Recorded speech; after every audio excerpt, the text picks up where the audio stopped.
How's everybody doing today? Woo, We're good. all having a good con? Yeah. We just had the lady who was talking about the search for new exoplanets, and now we're going to talk about video games and comic books. Yeah. Yeah, we're just as important as them, you guys. Totally.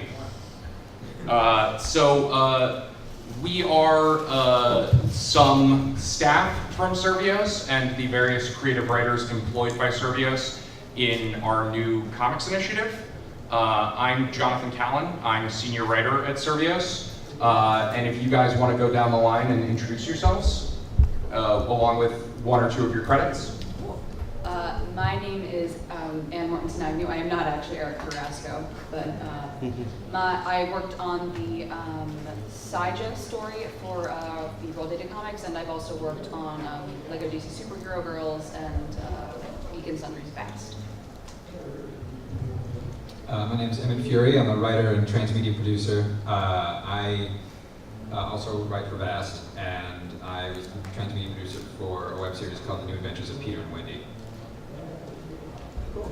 My name is Nick Bragg. I also was a writer on Vast. That's a funny coincidence. I'm currently a writer on The 100 and CW, and I wrote the Simon origin story for the Survios comics. I'm Mike DeMoggy, I'm the head of marketing, and I'm just happy to be here. I have no credits. We are happy to have all of you guys here. Thank you so much for coming. So we're here to talk about transmedia, which is a baneful term that everyone rolls their eyes when they hear, but maybe the concept of which is not actually so bad when applied correctly. So the first question is, Mike, you're head of marketing at Survios. Emmett, you're on the panel as our transmedia expert. So what is transmedia, you guys? About 7 years ago, the Producers Guild added a new credit called Transmedia Producer, which was the first credit that they added since they started as a guild. Essentially, it means that it refers to a person who's overseeing part of a bigger franchise, one shared story world across 3 or more platforms or genres, I guess. And yeah, I do a lot of interactive sort of transmedia, but that's kind of the gist. It's sort of one big shared story world across a bunch of different platforms. Mike, do you have a less narrative take on it? Yeah, a little bit. What we believe here at Survios is that we have a bigger story. You know, when you look at one of our games, Raw Data, we have a second game, Sprint Vector, it's a big, huge story. How can we get that story, that storytelling aspect to you, the fans? And really, as Emmett kind of alliterated, which was, we look at different platforms in terms of telling that story. And if you think about it, why wouldn't you, right? You've got social media, you've got various web series, you've got all these different free mediums. And thank you for the dramatic music. But that's really what it is. It's trying to get that story. So one of the things that these guys we've been very blessed at Survios is that they've been able to tell one piece of this narrative that leads into this bigger, huge story or arc that we have established for over 2 years. So before we get into that story, I'll ask this question. I think we have all been in places and listened to people where the word transmedia comes up and you feel the intense desire to roll your eyes. I've been one of those people on many panels just like this one, and now I'm up here talking to you guys about transmedia. So it only seems fair to ask, and I'll open this to anyone on the panel who wants to jump in.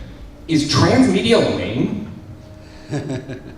I can jump in on this one. I don't think it is lame, but I'm also the type of person that when I was into something growing up, I was into it 100% and wanted every piece of information I could even have. If it was like I was playing G.I. Joes, I wanted to know everything about all the characters and all the backs of their things. I would want to watch all the cartoons. I wanted to get as much information. If they had written G.I. Joe specific novels and I was able to get my hands on those, I would have. And the same thing goes with Star Wars. Did they actually write G.I. Joe novels? Not that, if they did, then I missed out. But just seeing a story from all sides and in a bunch of different platforms is so fascinating to me. So I think it's like the opposite of cool. It's just more opportunity to live with these characters in these worlds that you already love. So in that sense, transmedia, while a very new word, is one of the oldest things there is. In the old days of the original series of Star Trek, when reruns did not exist and you couldn't own episodes on home video, the novels written by James Blish would allow fans to re-experience the same episode and also get new details about the world of Star Trek. Does that sound fair to you guys? Is that? Yeah. Yes. No, but you're having skeptical face, Anne. Talk to us. I mean, the first one I ever like actually. Hold on. The first You one. want to take Yeah. Yours seems bad. Yeah. This is good. The first time I ever heard the term was a class I took in college, just about transmedia and just how it works and everything about that. And I thought it was actually really interesting how growing up like watching anime and reading comics, there was always two versions of the same story, and to have that like, oh, what that is, put into words is really cool. If you guys are heading out, could you go next door and ask them to keep it down, please? Thank you. Bye. It's a joke. So I've always thought it was actually very interesting, but yeah, I like with Sailor Moon, which was like my main thing back in the day that I went all in on. Like I watched the show and I read the comics and I read the 8 novels they put out summarizing the episodes I didn't get to see because they never aired in the States. So yeah, I've also thought it was just something very interesting. So Emmett and Anne, you guys are both writers for Vast on Geek and Sundry. Before we get into sort of more specific Survios transmedia stuff, do you guys want to tell people what Vast is and how it might speak to the blurring lines between different media and different media platforms? Emmett, we'll start with you, buddy. Vast is a live stream roleplay show on Geek and Sundry Alpha. If you guys have heard of Critical Role, that was sort of the show that allowed this to happen. Our friend Jackson Lansing created this sort of sci-fi world, and yeah, it's basically a tabletop RPG as a show with sort of 2 different crews on 2 different ships that alternate every week.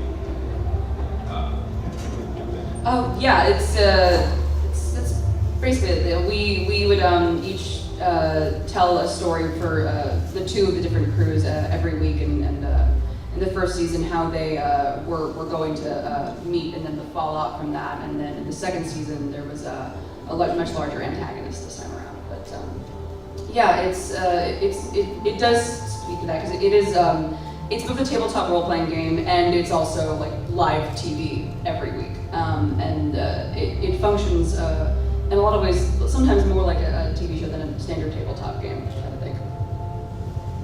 This is so incredibly distracting. I just want to drown them out with our video, play it as loud as we can. But before we get to that, I want to ask Nick, so you are a staff writer on the 100 right now. How has transmedia been a part of your work and your life as a consumer? You've already spoken to this a little, but you know, the 100 does to a certain extent exist on different platforms. Yeah, I mean, I think it's an interesting question. I've actually never thought about the 100 in the scope of transmedia, but I mean, we do have a lot of different promotions and such on the internet that will be like a different scope for it. We have a ton of we have a ton of fan content that is created, and the fans really take hold of these characters and love them and create worlds for these characters. There's a ton of like fan fiction that's been created that there's an entire community created around the world that the writers have put together, and it's fascinating to see it kind of grow on its own in its own world. And that's not like an official thing, but I think it still is that experience of that 100 that through the lens of fandom, and they're kind of taking it in their own path. I think that's fascinating. Cool. So, all right, guys. How many of you have played Raw Data, which is Survios' game that's out right now? Actually, that's a fair number. We're very happy with that. If you go play today, you get a free comic book. See the guy in the blue shirt. So for those of you who haven't, that's totally cool. That's part of the idea with our transmedia initiative, is we really want to bring you guys into the world of that. But before we go any further with talking about that and the comic books, which these guys were all a part of creating, let's show you guys a little of the way Survios does transmedia and how weird it can get. So in our game Raw Data, there is an evil company known as Eden Corp, and this is one of the videos that we're running on Facebook right now.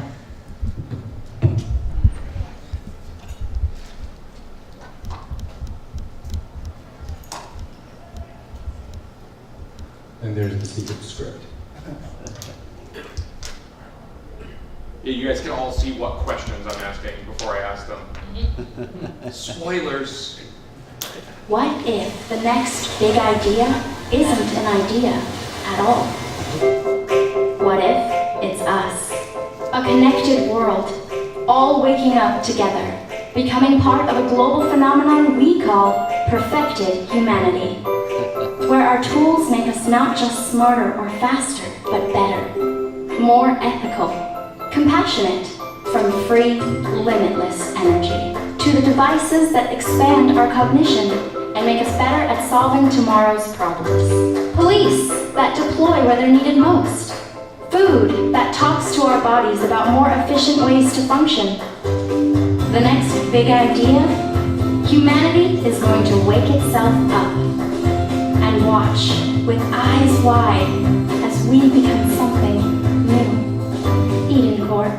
For 200 years, we've been mending humanity, and we're just getting started.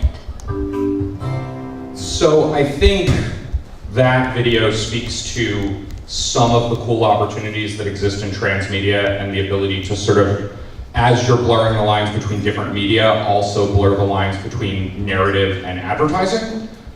With that in mind, here is another video that we actually at Survios premiered at Comic-Con exclusively, and has not gone out to the public yet, so you guys are getting a sort of exclusive second look.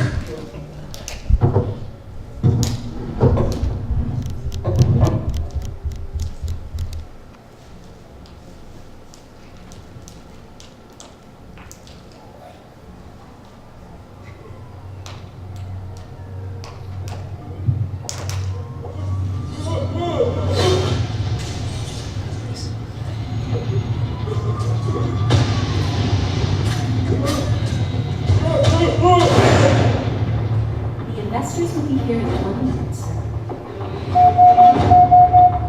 The evil hackers of Syndicate are wrapping their dark tendrils around Eden's noble data. Emmett, assemble! Eden! The hackers are attacking Eden's global connectors in the sector to shipping order. My God, the shipping! But how will people get their low-priced quality Eden products? Foolish terrorists! They're no match for the power of harmonious corporate synergy.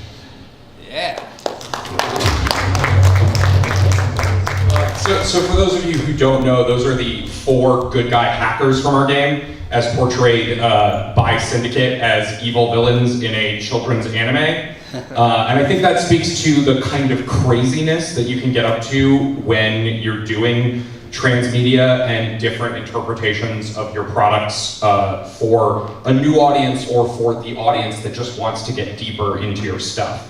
So with that same idea in mind, I'm going to show you. Oh no, I did this wrong. Sorry guys, I'm the worst at this. I normally just talk, I don't run the computer.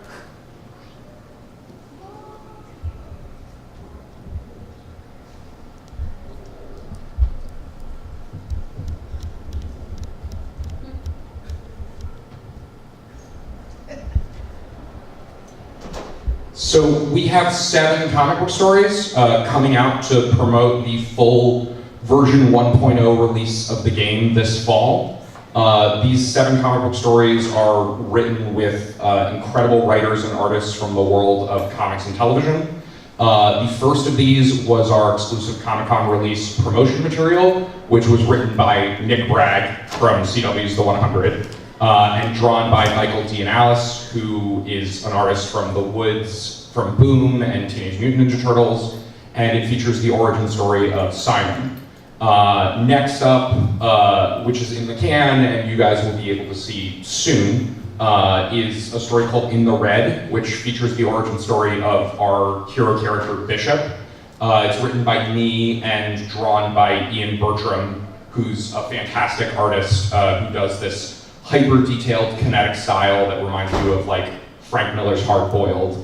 After that is our boss story, which is written by me and drawn by Derek Robertson, who a lot of you may know from Transmetropolitan fame. Then comes a story called Always, which is co-written by my friend Eric Carrasco, who's a staff writer on CW's Supergirl, and drawn by Ming Doyle, who's the artist, an artist for Marvel and Constantine. And I can't actually tell you a lot about what's in that story. Well, actually, why don't we start looking at some of the images? Be careful what you say, I'll kill you. So these are some of the images from Nick's story, which is the origin story of Simon. And because it's already out, I will show you this page just to show you how weird it gets. Spoilers. So Nick, what was it like working in a world where we're doing this kind of deep and crazy stuff, where you had to sort of enter late and become a part of it?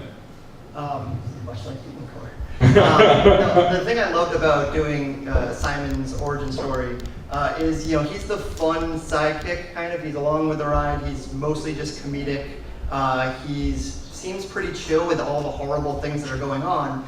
And I was tasked with kind of like, what kind of person was he before that? And that's also an interesting question, because I was like, he was a person before that. What do you mean? We all start as, we start the game and he is your computer. He is just an interface, and he's just like dotted lines that smile sometimes and say quips. So it was really interesting to kind of get into this world and see what Eden Core is about, and see a person that might actually like being a robot prefer to being a human. In this comic, he's not interacting well with people. He's not a people person. He gets along a lot better. He has like a little robot cat, which is like a little tiny detail in his apartment. And it was kind of a cool thing to just take this kind of fun character that's beautifully written in the game to be this hilarious sidekick that will keep you entertained throughout you're playing, and kind of show this real tragic character that wants to be more than what he already is, and that answer for him is this transhumanist kind of solution through Eden Core. So even though they're the bad guys in the game, like maybe there is some good to what they're trying to do. So Nick, one of my favorite things about the story is it's so you in so many ways. It's funny, it has elements of a horror story, it's chiefly concerned with the view from the ground, which I think is something you're really obsessed with in your work. How do you take, when working in licensed work or transmedia, how do you take a franchise that already exists that you have to service and manage to still tell a story that feels like a piece of yourself? Yeah, well, I think I lucked out in the story that I was able to tell, because Simon is not one of the characters that you play as, because that was super stressful to even think about, writing a story for a character that, even if it was a regular video game where you're just playing this character, you feel an emotional connection. But in raw data, you're playing, you are the person. You are first person, you are living as that person, and that was a huge task. So I was like, okay, let me do the guy that you can talk to. That's cool, that's low stress, I can do that.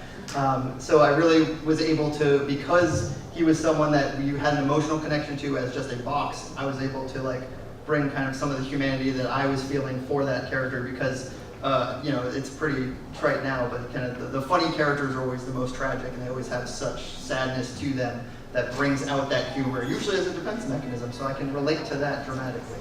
And that's what I wanted to bring to Simon and to raw data, to kind of underpin kind of the sadness that is throughout that entire game, even though it's shooting robots and such. That's very cool. So, I mean, just to give you guys a little bit of a glimpse of some of the other stuff that's upcoming, and all of this is an exclusive preview. Here is some of the laptops are thinking. Here's some of the art from our Bishop story, again drawn by Ian Bertram, who's got this amazing Jeff Darrow style. In this story, Bishop used to work as an enforcer for Eden Corp before eventually seeing the truth of the financial system that he worked in. It's a very crazy Neil Stephenson kind of thing that starts in the ultraviolet Frank Miller kind of mold and then moves into something a little more Grant Morrison-y, kind of trippy, because as you can see here, maybe he engages in some drug use to figure out the truth of what he's dealing with. So you can see here our character entering into the world of Eden Corp's system and discovering the truth of it for himself. Next up after that is our Boss story, which is again drawn by Derek Robertson from The Boys and Transmetropolitan. And this is designed to be like a non-stop action runner. It's very much in the mold of like a Cowboy Bebop. So you can see here, this is Boss fighting some Yakuza goons and ultimately getting recruited to join Eden Corp. Sorry, this runs very badly. So this is the story I told you about, Always, which is again drawn by Ming Doyle, who's one of the best actors I've ever seen in comics in terms of facial expression and just real life kind of vibe.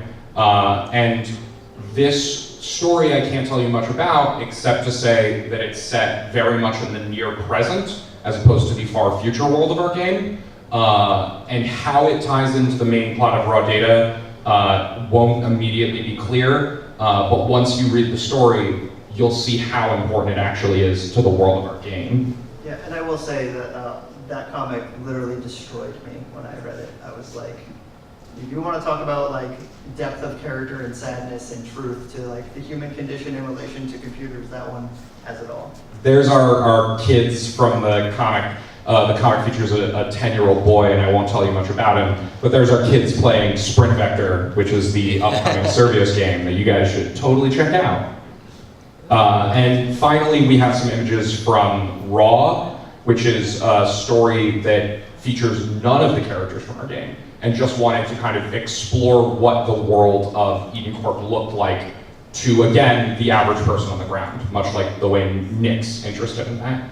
And it features a sushi chef who is dealing with a robot who is a companion bot, who's designed to eat food in much the same way that a human would, but the question of whether he can actually appreciate it is an important one. If anybody's watched Jiro Dreams of Sushi, this was one of the big inspirations for this story. Sushi chefs take this incredible care and preparation with the experience of eating sushi and the aesthetic of it. And the question of whether a robot who's programmed to say, oh, that was delicious, I really enjoyed it, is actually enjoying a thing is sort of at the heart of the story. And as a result, things get a little crazy there. Now, and you came on a little after, but Nick, you were there during our initial writer's room for all these stories. What was it like taking a game world and trying to divide it up into pieces and story angles that felt important? Well, yeah, I think the good and easy part about that process was that Raw Data is such a complete world. It feels like it's a complete world. There are nooks and crannies kind of all over it, and little Easter eggs and details that you can see while playing it. And I definitely felt this immersive experience of like, this is that world. And I feel like if I went through a door on the right, I might open it to, some bigger world, some great palace, some, and I know it actually ends up in the game, right? But like that, the garden area, like just it feels like there are so many places that you can go and so many people you can meet, even if you're, in Raw Data, if you're on a line kind of going through story missions, it feels like you can take a break and just enjoy these worlds. So it was kind of like, what are these characters? What would get them into this situation, what would drive them to stop this evil force, and that was, that's something that we can all, take to heart, especially nowadays, kind of like how do you defeat evil, and that was like a fun place to take all the characters and put them together for the narrative that the game does. And having played the game, what felt to you, because obviously we live in a postmodern world now, and especially when you're trying to build out a big world, a world like Raw Data, there's so many inspirations. What felt like the brand inspirations to you for Raw Data? The stuff where you're like, oh, this is what feels like natural to bring to this. And what were the things that were kind of sideways, the things that are very Nick that you wanted to bring to it? Ooh, that's a tough one. I mean, the Nick is just, I guess, as a weird way to put it. It would just be the humanity, because we are dealing with robots and we are dealing with, this kind of computer world, and just it is very easy to get lost in a video game and just it's all fake and it has, these are just, polygons, shooting polygons. But like there is a humanity to kind of the story. There is a fight to it. There are personal stakes for all of the characters, and I think that was something that I was hoping to bring to it in that process. And I think everyone who did these comics really brought kind of what are the stakes? What are we fighting for? Who are we? What makes us human? What makes them robots? And are they other than us? And I think that was really interesting. And you kind of came in after that whole writing room process of the initial generation of ideas. So what was it like to read through all of these scripts and the scripts for the game and still find another angle to bring? That is also a good question. It was... I feel like whenever anybody says a good question, it means a question I am in no way prepared to answer. Maybe. As I had played Raw Data a couple times before coming on, and I also really enjoyed being able to play and just exist in that world and how rich it was. And I loved how each of the stories fleshed out the player characters. And Eric's Raw story and the newer Simon story were able to like flesh out the street level view of it. It was really interesting going into Saija, because I actually had sort of the opposite experience of Nick, where she's one of the player characters and there's no in-game dialogue, but there is a backstory to her and able to kind of make up what she was like a little bit, because I've been doing that with silent video game protagonists ever since I was born. Like that is just how I've been playing video games. So I really enjoyed that, and what that challenge was and how I was able to participate in that world. So Mike, why is Survios interested in transmedia and narrative experiences across other platforms with our characters and franchises? That's a good question.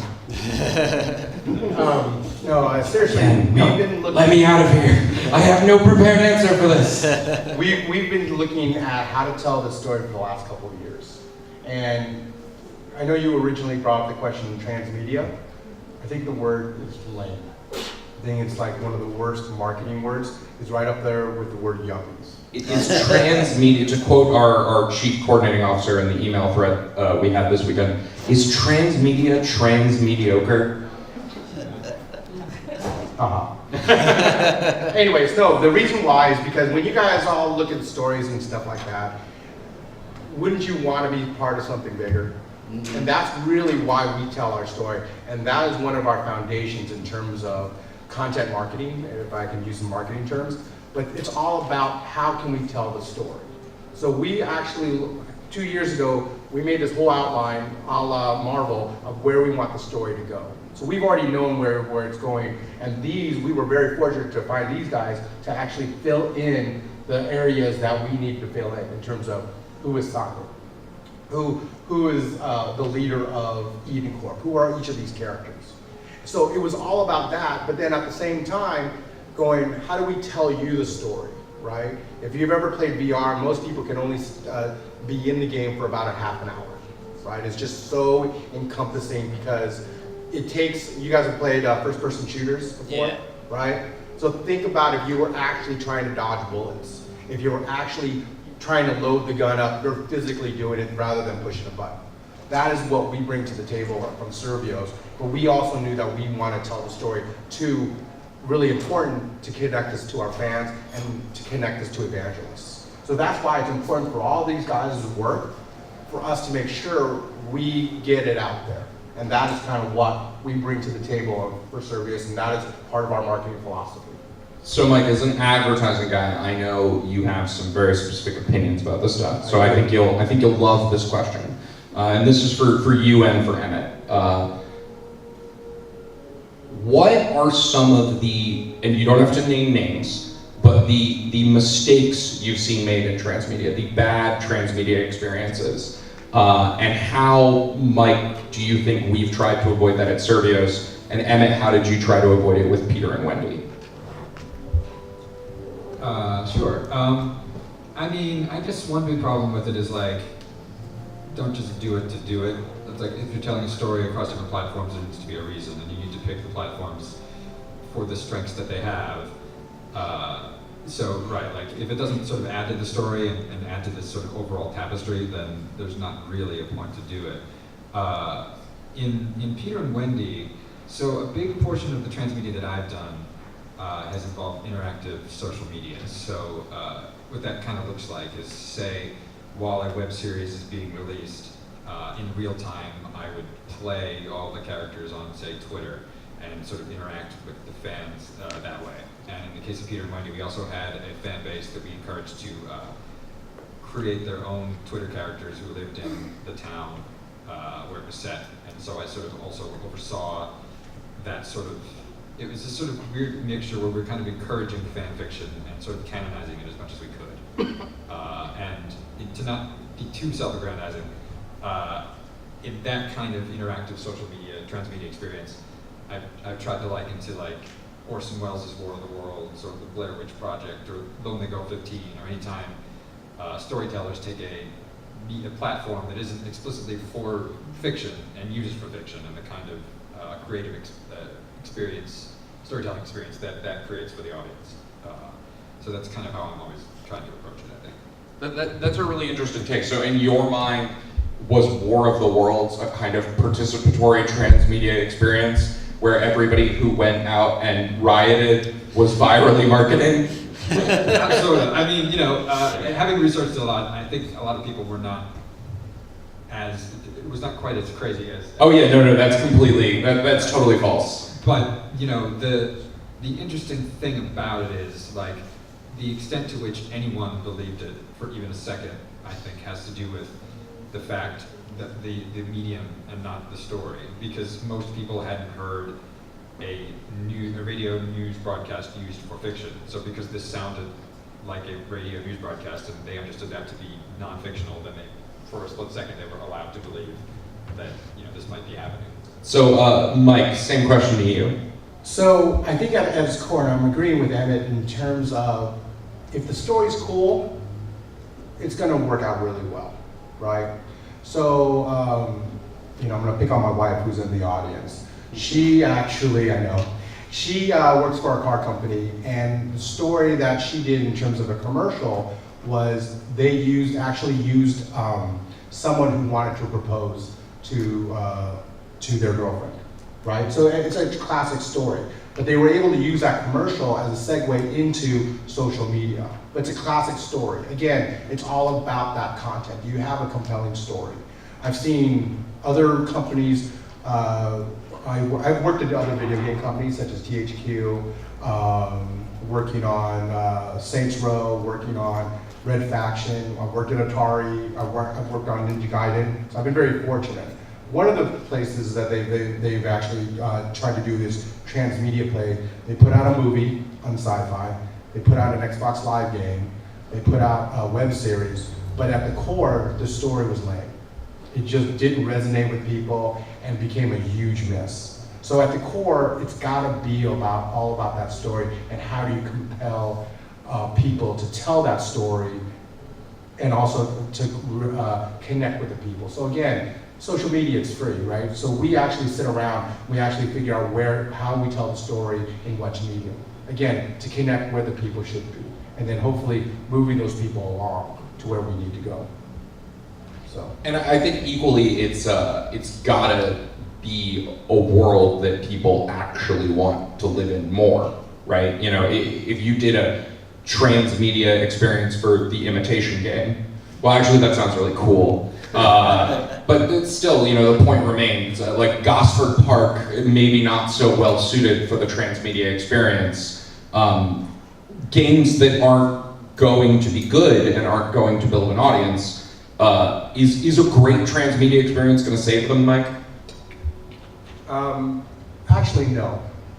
And part of that is, I'm working with John right now. We're working on one of our upcoming games, and we've actually talked about how we're going to promote this game and what is the narrative going to be. Well, it's not going to have that deep of a narrative, but we have a couple of angles that we're working on, and you know exactly what I'm talking about. Oh, 100%. So with that said, we're going to promote certain aspects of the game, but into a light narrative in terms of, you know, it could be a comic book, it could be a web series, we're not sure, but we have a certain angle, and that is what it's all about. It's really about, again, focusing on what the story that we want to tell. And it sounds kind of lame the way I'm kind of talking around about things, but if you don't have a good story, who cares? I mean, how many of you guys been out there, there's all these cool science fiction novels that come up and became movies and they just fizzled, right? Because the execution has been pretty, you know, mediocre. So again, we sit back and we really think this through. So I think now would be a good time to open it up to questions, if we do have questions. Anybody interested in you, sir? I had a question. Yeah, in terms of coming up with the script overall for including directing a world across multiple platforms for living media, how do you do like between like what part of the script goes for, hey, this is what we talk about on social, and what does that even look like in terms of the whole idea so that anybody can pick it up and say, oh, I see what's happening? Or does that not exist?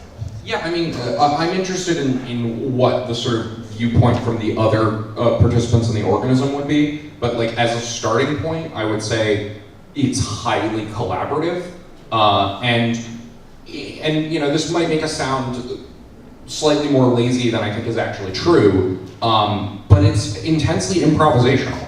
You know, you come up with a cool thing here, and it's not always a plan. That like, oh, we're gonna take this cool idea, you know, like in the game when we had the botanical gardens and then we utilized it in the Bishop story, or in the game we have promotion and we utilize that in Nick's story. We didn't originally sit there and plan and go like, and then it'll be in this comic book and we'll tweet about it and it'll be in this video. The time came to make a comic and we were like, okay, what are the cool elements of our world that we can use? We have a friend who likens everything to jazz. And it actually makes me roll my eyes sometimes because I'm like, what is not like jazz? But it actually is a little bit like jazz. Does that sound fair to you guys? Like everything. Yeah, like everything in life. Jazz is life. Yeah, I mean, but at the same time, like you can certainly look at it in terms of who you think your audience are, but more often, the same way that in traditional media, a storyteller, if they have the opportunity, would try to pick like the medium that is ideal for their story. When you have multiple mediums, it's kind of that across which you can tell a story. It's an issue of like, you know, what are these particular mediums good at conveying, and which pieces of this story would be in which. Yeah, I would think focus would be the big problem, because I think all expansion, the idea of what is the story actually about can get lost in that. I was just wondering if there was like a, hey, no, it's got to follow this pattern because this is where we're going ultimately with it, so everything needs to work together towards this aim, or is it more like, let's let them explore and see where the world goes while surrounding this story? I mean, in this, for raw data, it was kind of both. There's very much a greater narrative that has to be stuck to and that we're not going to diverge from. But like a lot of, the comic process, comics are a fantastic way to get in a character's head. So it's like, oh, here's a character when we're playing this game, we can't get into their head because, I mean, A, they're either non-speaking roles because you are that character, or they're characters that, you know, are not aware of what's in their head anymore, to put it strangely, very specifically for Simon. So to have how do we get to these characters' head? Well, comics are a fantastic way to do that. Maybe we can tell that story through the comics. So then it's like we're on the same road, we're just branching off a plot point, basically. Like, here is the plot for this, because this is the best way that we can tell that story and really hammer it home, but the train is still moving, and the story is still heading to where it's going. I think that's the real push-pull of this kind of transmedia storytelling. Is I personally, on some levels, like the sprawl of like everything existing on its native platform and you having to go and find it.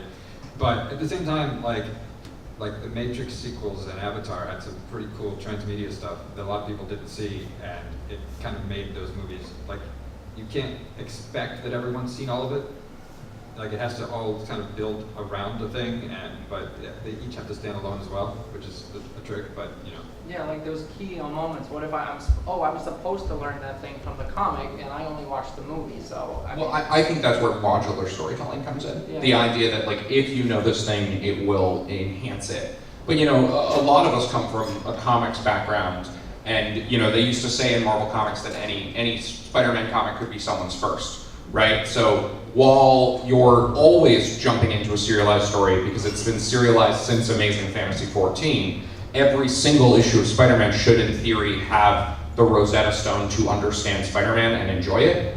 Obviously, you can have a deeper experience by trying to achieve all of that, right? But we're not doing our jobs if there's a missing piece. And I think that there's another part of what you're talking about too, right? Which is the idea that everybody's interested in world building now. Like, everybody wants a world, but a world isn't actually a story.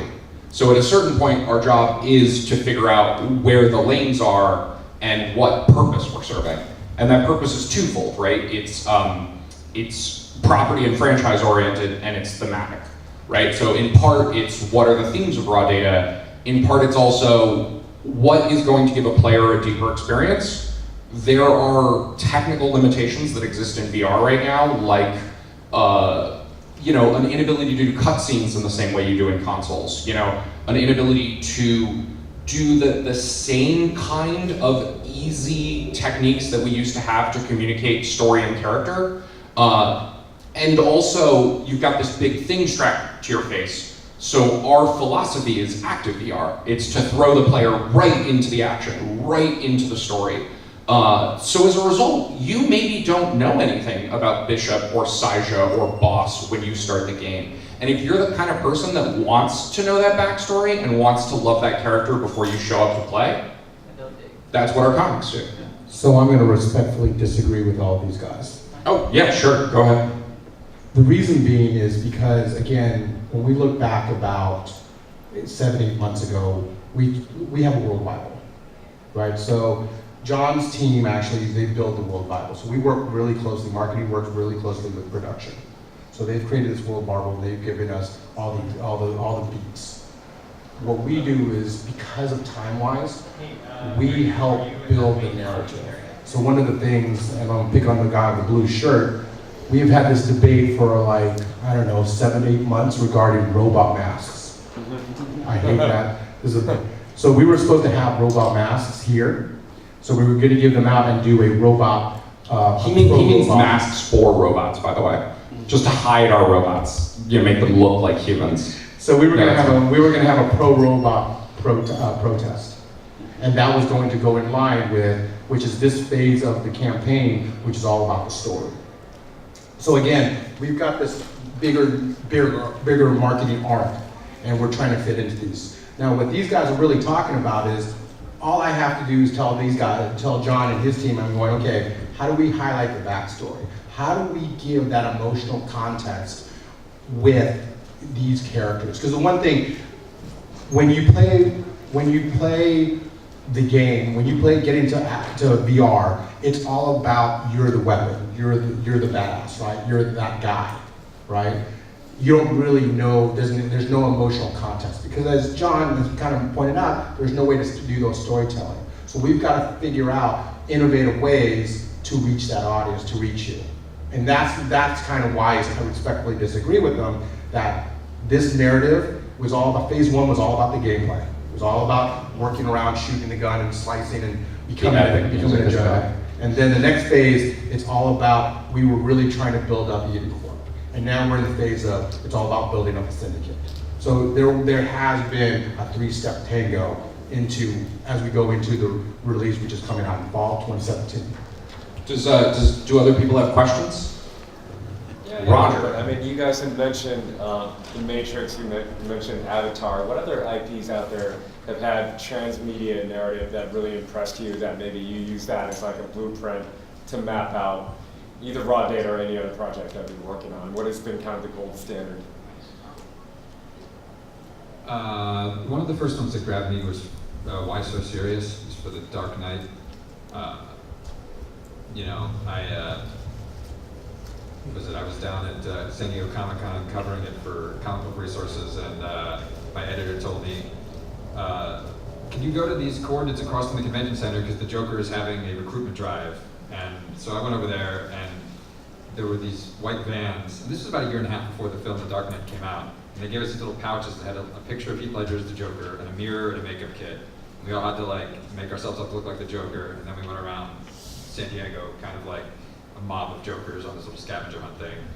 And they just built this whole story. Like I followed it afterwards, and there were things like certain days, certain bakeries became Gotham City bakeries in the real world. And if you went and got a cake, it said, call me, and then you dial the number, and then the phone in a bag inside rings, and you gotta open up the cake, and it's this whole Joker thing. Like this is called alternate reality games. It's kind of it's a transmedia adjacent sort of a storytelling thing, but I think that's part of what made me want to like tell this kind of immersive, blending the real world with the story world kind of thing. And Nick and Anne, what are some of your favorite transmedia experiences?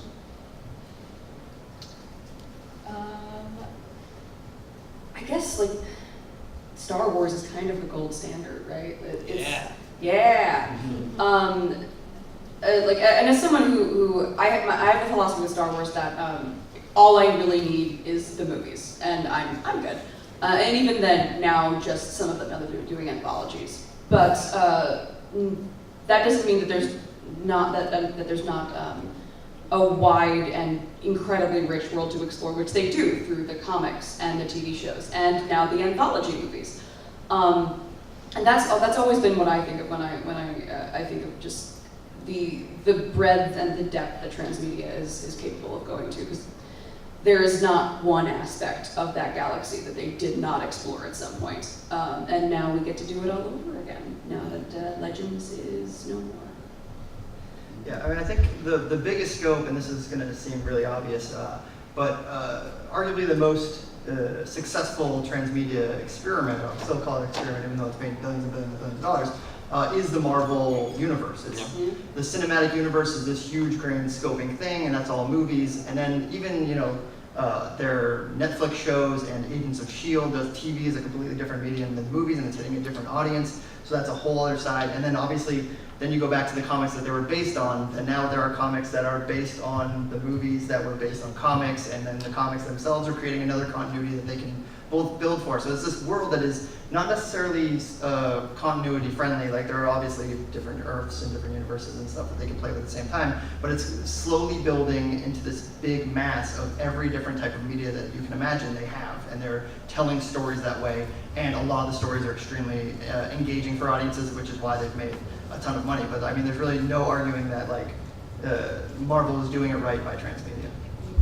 I would also say, from a much more limited transmedia perspective, for the comics, our big inspiration were anthology films like The Animatrix and Batman Gotham Knight, both of which took an established familiar world with its own style guide and rules and ways that things were supposed to be done, and went out to famous anime studios and directors and other writers and said, just go crazy, give me what you got. Like, what's your take on this thing, And Nick's Batman might be completely different from Anne's Batman, or Nick's Saija and Anne's Saija. But as long as we do, our jobs with a certain amount of brand supervision and editing so that it always feels like the same character, getting those different voices can be just one of the most special things in the world. We have about 5 minutes left, so anybody who has any other questions? What would be the sort of biggest faux pas you could make trying to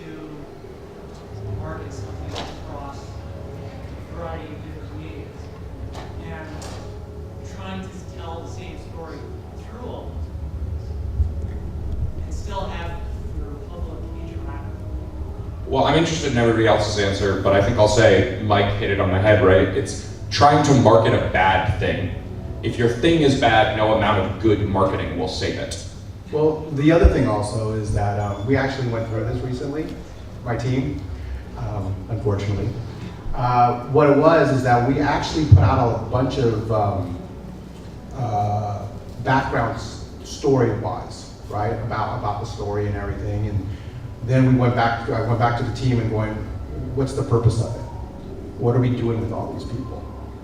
And we started looking back and we started looking at our campaign, and we had to focus on where we're going to bring them, which kind of goes back to our original philosophy is we want to bring in the super fans, and we want to bring in, you know, the create evangelists. So for example, what I'm talking about is, you guys you've probably heard about the Eden Corp website. So we've got an Eden Corp website, we've got all these different ads, and it was like, what are we going to do with them? Where are we going to bring these people? So what's the common thread? So we started looking back on what we can do, and there's actually, which goes in line with the comic book that Roger will be passing out, promotion material. And what it is that it takes you through, are you a candidate to go into promotion, right? And then it will end up, once you go through all the quizzes and tests and everything, it actually allows you to get something special from a unicorn. But that's what because we just put everything out there, we weren't clear on what are we gonna do with people. I think that's, for me, that's the biggest flaw. Focus direction, but what's the end goal? What's that common thread? And that's what I think John has alluded to, that all these comic books, no matter who the writer, who the artist is, they all have to have a certain common thread, more than just the story. And Mike, where can people find that promotion sign up? Go to edencorp.tokyo, because the story takes place in Tokyo. And if you do that, you can get all kinds of information on how to follow all the cool videos and the new comics as they come out. And there is an end goal. So if you are persistent, there's some prizes at the end.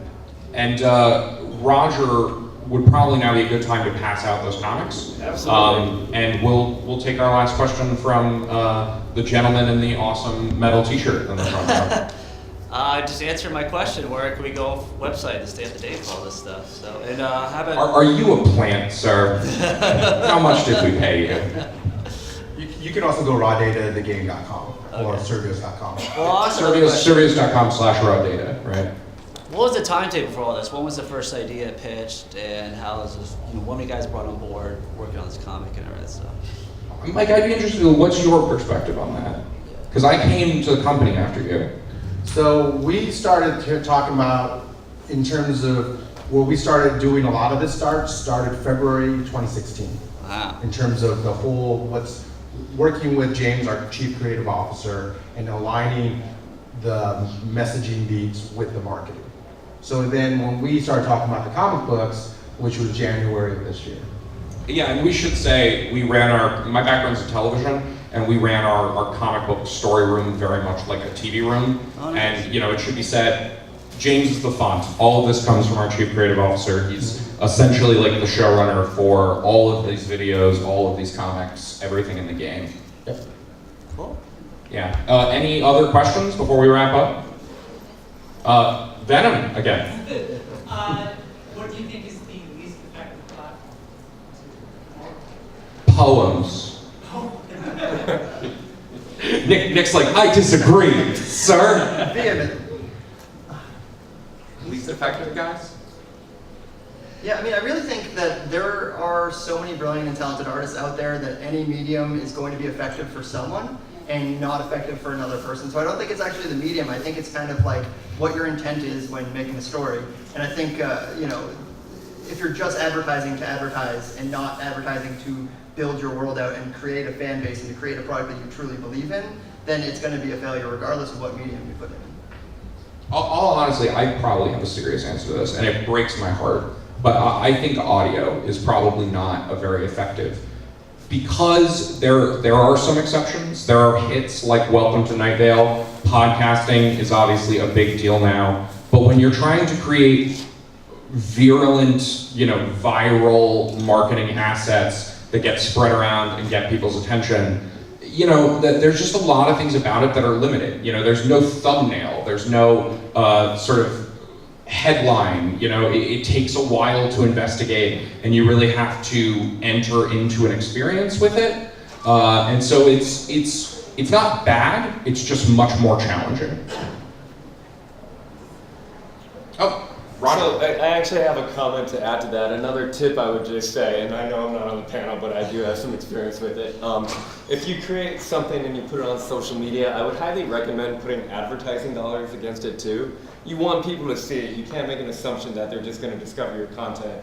Because, you know, the timeline and algorithms, there's so much stuff going on social media. If you have a piece of content and it's awesome, pay money to get it boosted to your own fans.